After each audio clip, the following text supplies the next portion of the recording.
Hi, welcome to Loveland Bible Study. My name is Billy Bauer. I'm one of the pastors here at Loveland Church, and I'm so glad that you decided to join us. Loveland is a church in Southern California, and we have three campuses. One in the high desert, which is the Victorville, Hesperia area, and the second campus is in Santa Monica, which is out near the beach. And then our main campus is in the city of Fontana, right smack dab in the center of what's called the Inland Empire of Southern California. Well, we're glad you joined us. Tonight, I'm going to do something a little different format-wise. I'm going to start by telling you a story. This story was sent to me by a friend of mine who's a pastor in Orange County. His name is Kenny Panis. And when I read this story, I thought you might enjoy it. So let me share this with you. It's the story of the conversation between a professor and one of his students. And they're in the lecture hall and other students are there. And this professor, who is not a believer in God, decides to put this student on the spot. And the professor starts it like this. He says to the student, "You are a Christian, aren't you, son?" And the student answered, "Well, yes, sir." He said, "So you believe in God?" And the student said, "Well, absolutely, sir." "Then let me ask you this, is God good?" And the student answered, "Sure." "Is God all powerful?" And the student said, "Well, yes." The professor then goes on to say, "Well, my brother died of cancer, even though he prayed to God to heal him. And most of us would attempt to help someone who was ill if we could, but God didn't. How is this God that you serve good then?"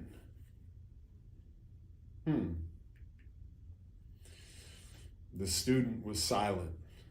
And the professor said, "You can't answer that, can you?" Well, let's start again then. "Young fella, is God good?"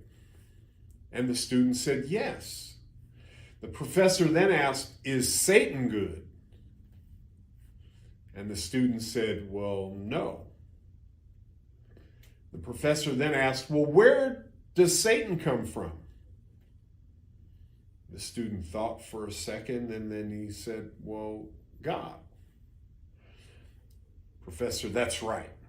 Tell me, son, is there evil in this world?"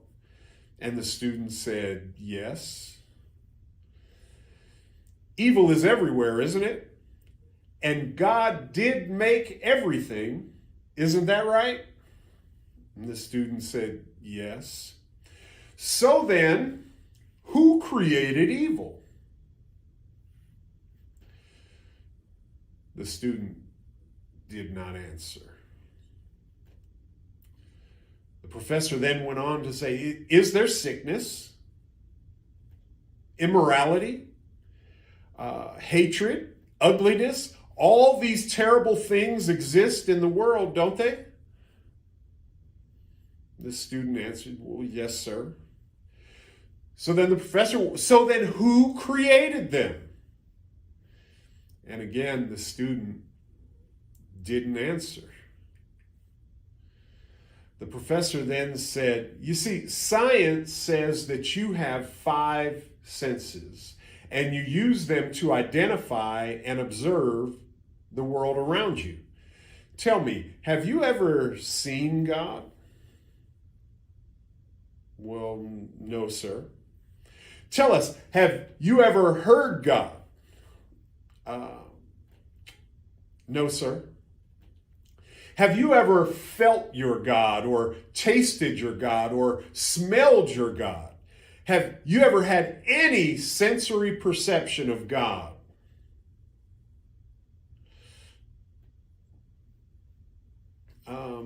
No, sir, I'm afraid I haven't. Yet you still believe in him?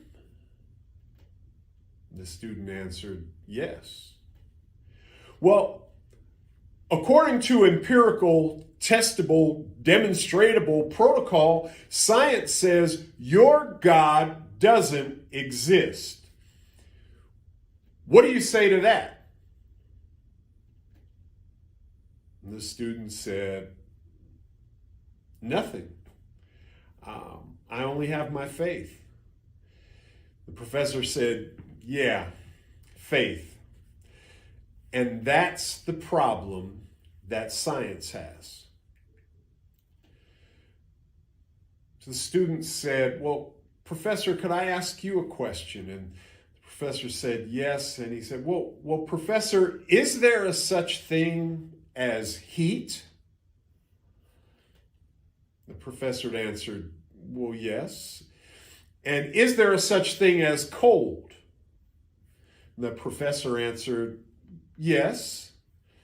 The student then said, no, sir, there isn't. The lecture hall went quiet with this turn of events. The student said, well, sir, you can have lots of heat, even more heat, superheat, mega heat, white heat, a little heat, or no heat. But we don't have anything called cold. You see, we can hit 458 degrees below zero, which is no heat, but we can't go any further than that. There's no such thing as cold. Cold is only a word that we use to describe the absence of heat. We cannot measure cold. You see, heat is energy. Cold is not the opposite of heat, sir. It's just the absence of it. At this point, you could hear a pin drop in the lecture hall. Then the student said, Professor, what about darkness? Is there such thing as darkness? And the professor said, well, yes. What is night if there isn't darkness? The student said, Professor, I'm sorry, but you're wrong again. You see, darkness is the absence of something. You can have low light and normal light and bright light and flashing light, but if you have no light constantly, you have nothing, and it's called darkness, isn't it? In reality, darkness isn't. If it is, well, you should be able to make darkness darker, shouldn't you? The professor, becoming irritated, said, okay, so what's the point you're trying to make, young man? And the student said, well, sir, here's my point. My point is that your philosophical premise is flawed. The professor, surprised at his boldness, said, flawed? Can you explain how? The student said, sir, you're working on the premise of duality. So you see, you argue that there's life and then there's death. There's a good God and a bad God. You're viewing the concept of God as something that's finite, something that we can measure. Sir, science can't even explain a thought. They know it uses electricity and magnetism, but they've never seen a thought, much less fully understood one. To view death as the opposite of life is to be ignorant of the fact that death cannot exist as a substantive thing. Death is not the opposite of life, just the absence of it. Now, tell me, Professor, do you teach your students that they evolved from a monkey? The Professor said, if you're referring to the natural evolutionary process, yes, of course I do. Professor, have you ever observed evolution with your own eyes? The professor shook his head and then smiled, beginning to realize where the argument was going. The student said, well, since no one has ever observed the process of evolution at work and cannot even prove that this process is an ongoing endeavor, are you not teaching your opinion, sir? Are you not a scientist, but a preacher? The class was stunned. The student then looked around and said, is there anyone in the class who has ever seen the professor's brain? The class began to laugh. The student said, is there anyone who has ever heard the professor's brain, felt it, touched it, or smelled it? No one answered. So he said, no one appears to have done so. So according to the established rules of empirical, stable, demonstratable protocol, science says that you have no brain, sir. And with all due respect, how do we then trust your lectures? The room was silent. The professor stared at the student. His face was unfathomable. Professor said, well, I guess you have to take them on faith, son. The student said, that is exactly it, sir. The link between man and God is faith. Now that's a nice story, and I wish I knew either where it happened or who wrote that. The version that I received was anonymous, not who sent it, but who created it. So I don't know the accuracy of that story, but I do know that it illustrates a few very important things for us. The first being that faith is not based on nothing. God does not ask us for blind faith. Faith is based on something. Let me say, the truth of Scripture, the Bible, and this is on one of the previous Bible studies. You can go back and take a look at it if you like. But it's confirmed by historical evidence and archaeological evidence and eyewitness testimony. The Bible is the most researched and textually supported document in all of history. But even if those things weren't available, which most of them weren't available until about the last 100 years or so, listen to this. People still knew that it was true. How? Because we all have a tuning fork in our heart. When we hear the truth that mankind is broken beyond repair, I know I don't like to hear that, and you don't like to hear that, and you may even outwardly reject it, but inside, you know that it's true. Wars and greed and racism, selfishness, anger, hate. Do you really think we're going to be able to fix those things?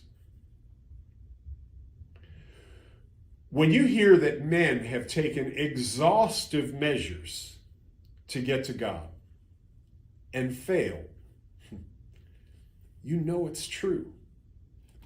When you hear God recognizing man's inability to fix himself or fix herself, that he came here himself in the flesh, not to condemn the world, but to save it. You know that it's true.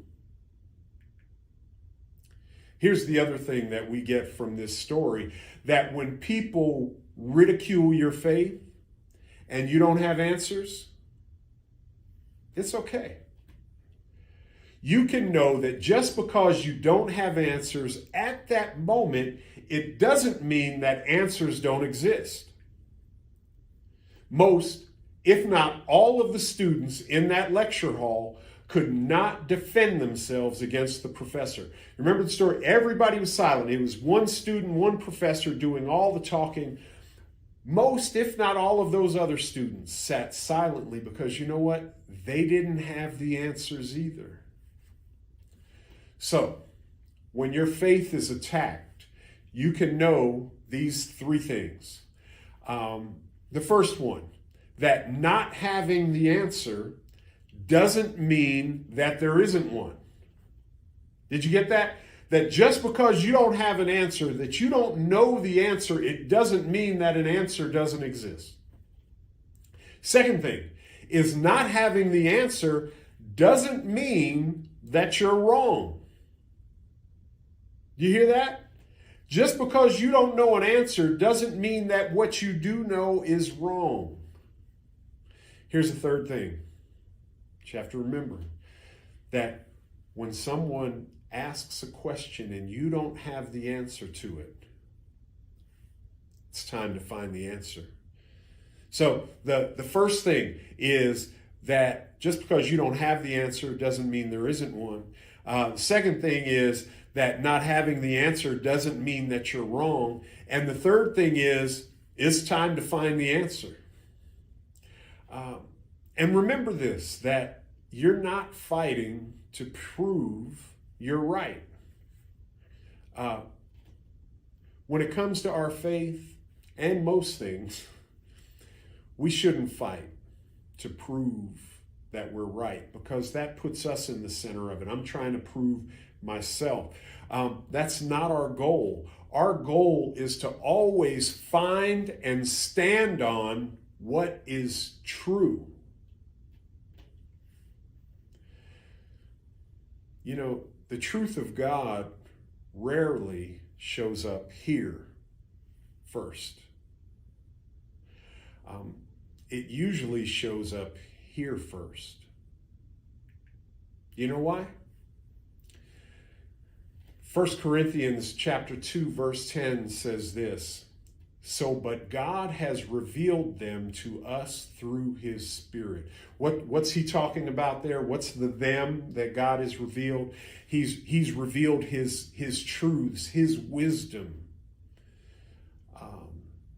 The things of God are revealed to us through his Spirit. The verse goes on to say this, "For the Spirit searches all things, yes, the deep things of God." Do you have a minute? Come on, let's get into this.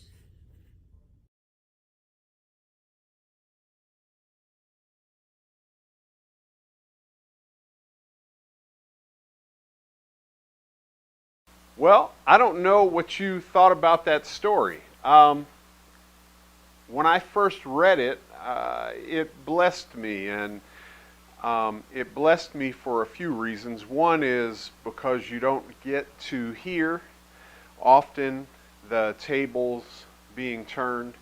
But then the second reason is I thought that it would be encouraging for the people of God to hear that there are answers to their questions.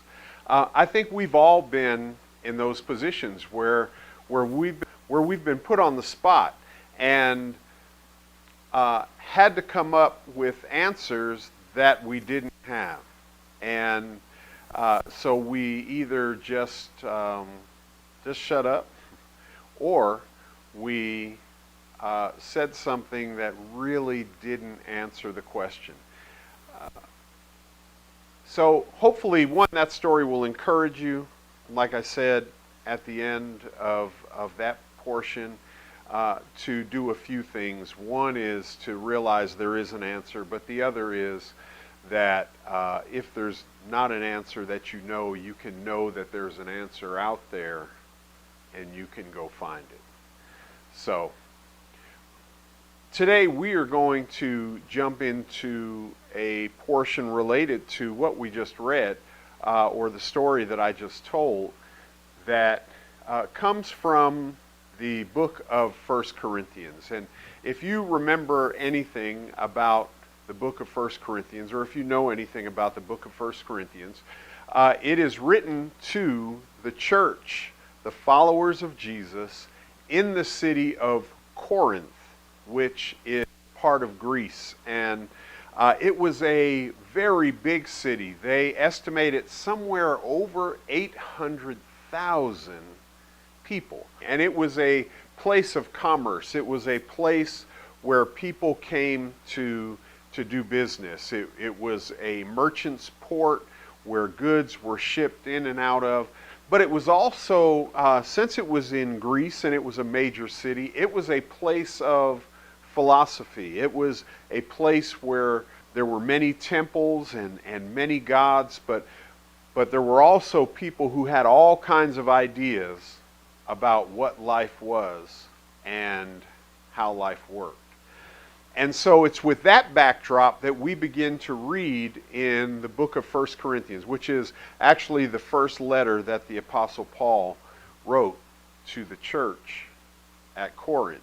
And he said some interesting things. I hate to skip over the first part of the chapter, but for what we're going to deal with tonight, we're going to begin on verse 18. So 1 Corinthians chapter 1, verse 18. And if you've read your Bible before or have been in church, this verse will be familiar to you. For the message of the cross is foolishness to those who are perishing, but to us who are being saved, it is the power of God. For it is written, I will destroy the wisdom of the wise and bring to nothing the understanding of the prudent. Where is the wise and where is the scribe? Where is the disputer of this age? Has not God made foolish the wisdom of this world? Verse 21. For since in the wisdom of God, the world through wisdom did not know God, it pleased God through the foolishness of the message preached to save those who believe. For Jews request a sign, and Greeks after wisdom. But we preach Christ crucified, to the Jews a stumbling block, and to the Greeks foolishness. But to those who are called, both Jews and Greeks, Christ the power of God and the wisdom of God. Because the foolishness of God is wiser than men, and the weakness of God is stronger than men. For you see your calling, brethren, that not many wise according to the flesh, not many mighty, not many noble are called. But God has chosen the foolish things of the world to put shame to the wise. And God has chosen the weak things of the world to put to shame the things which are mighty. And the base things of the world, and the things which are despised, God has chosen. And the things which are not, to bring to nothing the things that are, that no flesh could glory in his presence. So this little section of messages we've titled Answers, Things I'm Sure About. So how do those verses fit with that title? Well, here's how it works. What did I learn from these verses that make me say, I am sure about this? Here's what I'm sure about. That the gospel doesn't make sense to those who are seeking the wisdom of the world. Wow, those are some powerful verses, and that's a big chunk of good, solid stuff to chew on for a while. But we're only going to take a few minutes tonight and just go through the first part of this, and next week we'll pick it up wherever we leave it off tonight.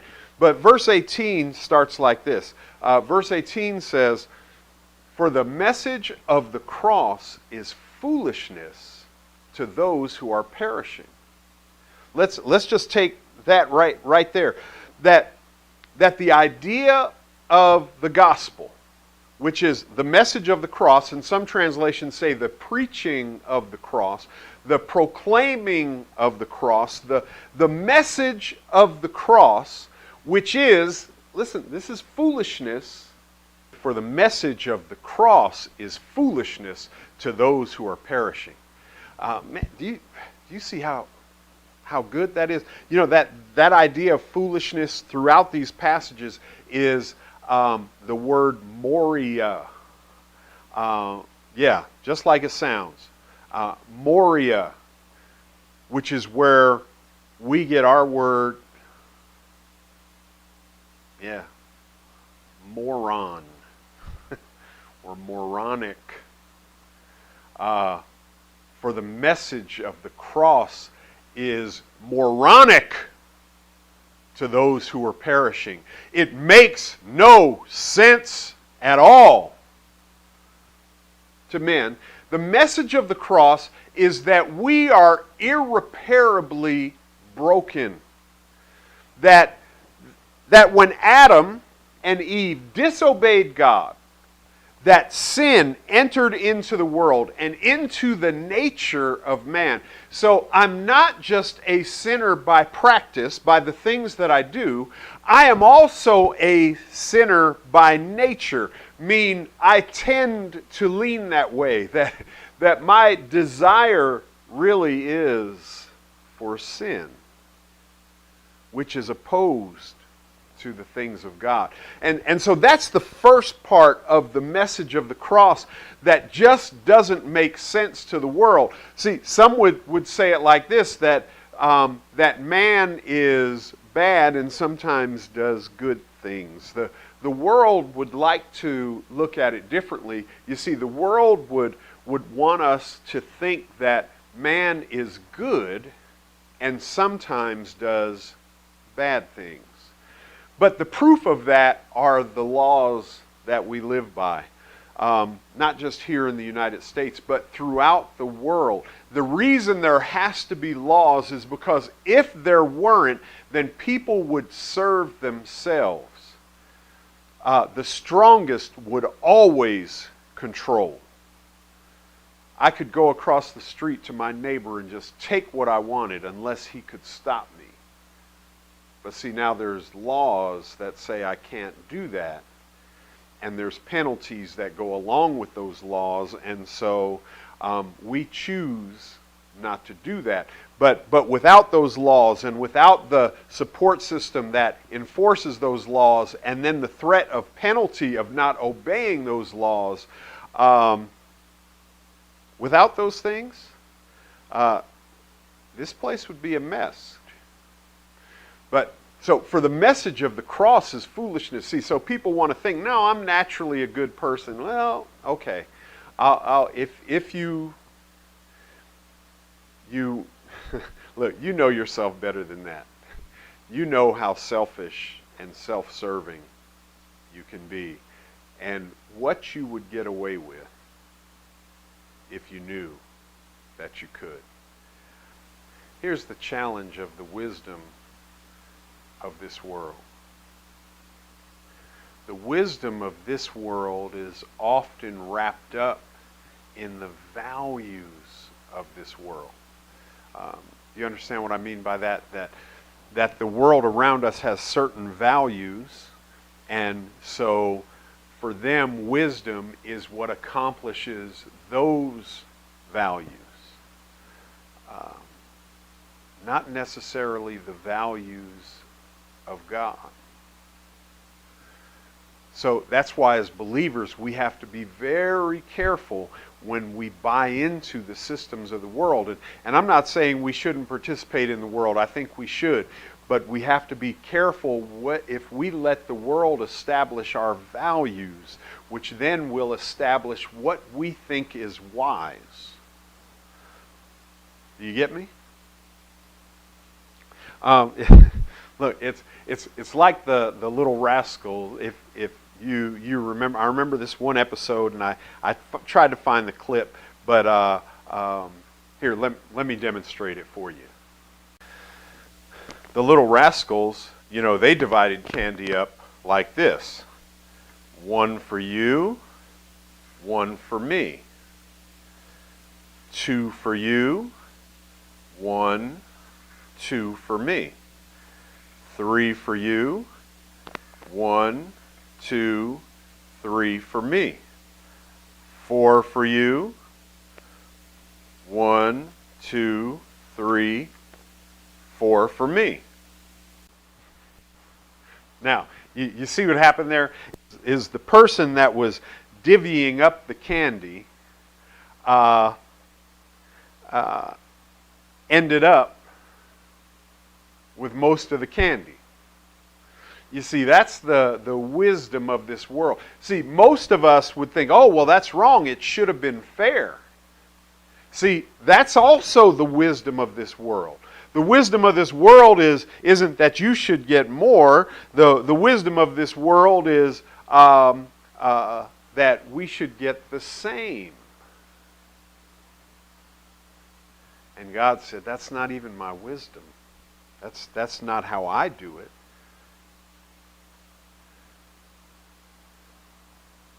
The wisdom of God is to live sacrificially. So, not that I get more, and not even that I get the same, but that if I love you, I want you to have as much as you need. See, that's the wisdom of God versus the wisdom of men or the wisdom of this world. So he says that the message of the cross is foolishness. So the first part of the message of the cross is that man is broken, but the second part of the message of the cross is that God did something about it, that God sent His Son. God came in the flesh in the form of Jesus to die in our place, to take the penalty for our lawlessness. For all the sins that I've ever committed and all the sins that I ever will commit, Jesus came and said, I know Billy can't do it right by himself, and I know that Billy can't pay the price for his own sin, so I'm going to do that for him. That's what Jesus' purpose was. That's who Jesus was. That's what Jesus did when He came to the earth. And I used me as the example of that, but the reality is He did that for you too. That's the message of the cross. The message of the cross is man was broken, but God came to save him from his brokenness and bring him into relationship with Himself. So for those who are perishing, and what does it mean to be perishing? It's really just those who are not walking with God. That you are wasting away if you don't have a relationship with God. And this is a big issue of debate in our culture today, is as to what is after this. Some believe it's nothing. But the Bible teaches that there is a heavenly abode where God lives and that we get to go live with Him there. Those who are perishing have no hope of that. Although some of them think they do. They think that the entrance to heaven is that I tried to be a good person. And you know this, and I know this, that no matter how hard you try to be a good person, it's not good enough. In our Step 1 class, we show the illustration of a person trying to jump over a ditch or a chasm, and we try all kinds of things to jump over that. We try good works, and we try religion, and we try morality. We try all of those things, and as hard as we try, it doesn't get us all the way across. It can only get us so far. And here's the problem with that is that some of you can do it better than I can. Some of you can jump farther than I can. Some of you haven't sinned as much as I have. And please hear when I said haven't sinned as much, because you know you've sinned. You know you've hurt people for selfish reasons. You know that you've done the wrong thing at times.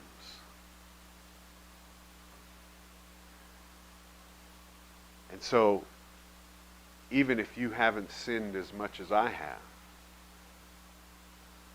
as hard as I can try, I can't make it across. But the truth is, as hard as you try, you can't make it across to God either. And that's what the cross of Jesus Christ is about. That's what the message of the cross is. That the cross bridges the gap between you and God.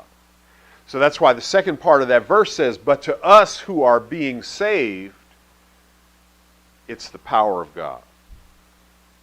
For us, the message of the cross is the power of God.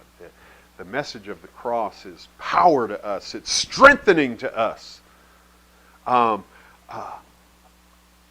When we hear the message of the cross, it perks us up rather than knocks us down, because it says, no matter where I've been, no matter what I've done, no matter how I've done it, I can be in relationship with God. And it displays His power. The next verse says this, verse 19, for it is written, I will destroy the wisdom of the wise and bring to nothing the understanding of the prudent. That's an interesting verse. He said, I will destroy the wisdom of the wise. What is wisdom? And I think we would probably define it like this. If we were looking for a simple definition, it would just be this. Wisdom is right or good or successful living. So wisdom is the ability to know the right thing to do. For it is written, I will destroy the wisdom of the wise and bring to nothing the understanding of the prudent. Look, this verse makes us feel like that God wants to destroy wisdom. And he doesn't. He wants to destroy the wisdom that you trust over Him. It's good to have wisdom, and there are some good things that we should know about living in this world. That we do not have the corner on truth about everything. There are some things we can learn and that we can make wise decisions based on information that we get here. But God's saying, I want you to not trust that wisdom above me, above my wisdom. He said, so if you start to trust that, look, I'm going to show you how feeble that wisdom is. I'm going to show you how weak that wisdom is.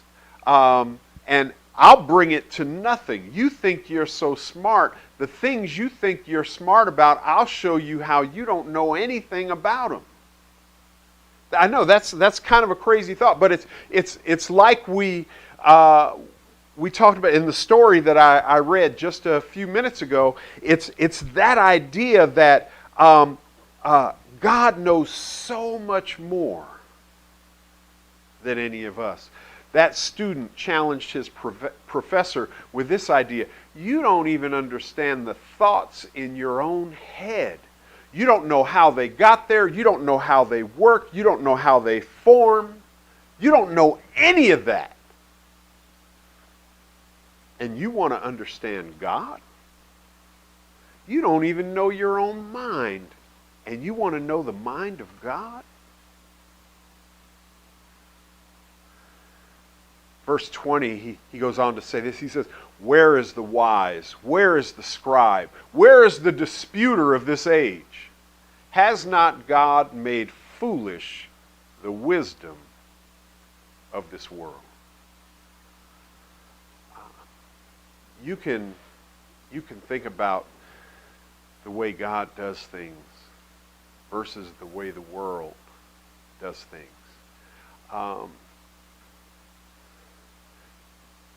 That the world has this idea about how to get to God.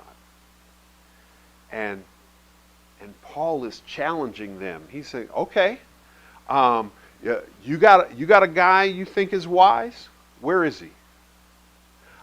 You got a scribe, meaning the keeper of the law. Look, because remember, who he's talking to here, and I don't know if I said this at the beginning, but in Corinth, there were primarily Jews and Greeks, and then some Romans.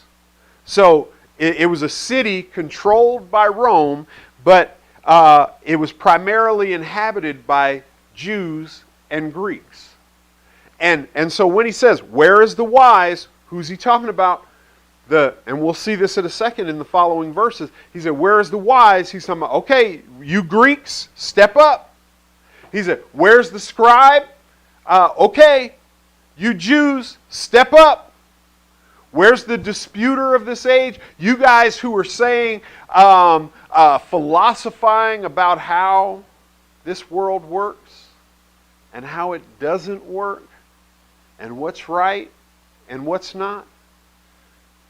All you guys, step up. Let's do this. Let's have this conversation. Because has not God made foolish the wisdom of this world? Verse 21 says this, for since in the wisdom of God, the world through wisdom did not know God. Did you get that? That man has tried to figure God out and hasn't been able to. He just can't. For since in the wisdom of God, the world through wisdom did not know God. Look, God, you see what that verse says? It says this, for since in the wisdom of God, meaning God's wisdom, in God's wisdom, He made it so we can't figure God out in our head. Man, that's a rough thing for people who like to figure everything out in their head. They want to know, why can't I figure out the things of God? These following verses this week and next week will teach us about that. But he's telling us right here that it was God's wisdom that decided to not let us be able to figure Him out in our head. It says, last part of verse 21, it pleased God through the foolishness of the message preached to save those who believe. God said, look, this is, I'm going to do it. I'm going to do it way that you consider foolish. The foolishness of the message preached to save those who believe. Look, I'm gonna do this in a way that doesn't make sense to you. Verse 22, it says it like this: For the Jews request a sign, and the Greeks seek after wisdom. You see what he said? Look, so here's what you guys are looking for. You think the way to God, talking to the Jews, you think the way to God is through signs, through displays of power. Because remember, the Jews were waiting for their Messiah to overthrow the Roman Empire. Look, the Romans had had their boot on Israel, the Jewish people's neck, for a long time. And they were waiting for the Messiah to come deliver them. And Paul is saying, look, you guys wanted a sign. And he said, and you Greeks over here, you wanted to think you could figure it out. Verse 23, he says, but we preach Christ crucified, to the Jews a stumbling block, and to the Greeks foolishness. You see how crazy that is? That is crazy. Look, that is crazy. That makes no sense at all. He said, look, you're looking for power, Jews, and you are looking for over-the-top wisdom of this world, Greeks. That's what you wanted. And that's what you wanted. And God gave you a cross. A cross with a man hanging on it. Here's the thing. And this is why it's foolishness to both Jews and Greeks. The reason it's foolishness is because the Jews want power, and a man being killed on a cross does not feel powerful. It doesn't seem powerful. It seems weak.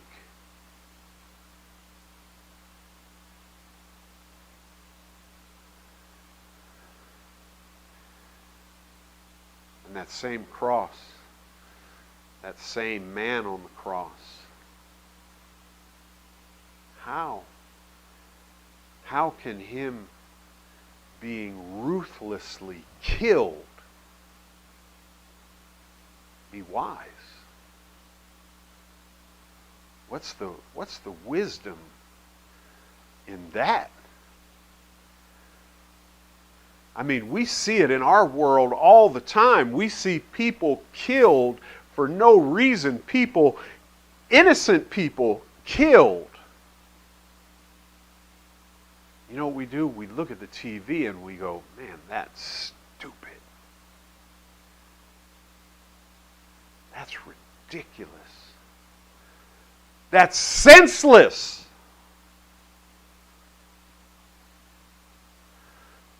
Paul said, Jews, you want power, and Greeks, you want wisdom. I'm going to give you something that you think is senseless, but takes care of both of those things. It's wisdom beyond what you can comprehend, and it's power beyond what you've ever seen before. But you feel like it's foolishness. But to those who are called, both Jews and Greeks, Christ, the power of God and the wisdom of God. Look, we are so far behind. But we'll end here with verse 24, which is we read it already. But to those who are called, both Jews and Greeks, Christ, the power of God, and the wisdom of God. That when you come into relationship with God, when you understand the message of the cross, You don't see it as weak, and you don't see it as moronic. You see it as power and wisdom, because it goes beyond what this world can understand. Man, I wish we could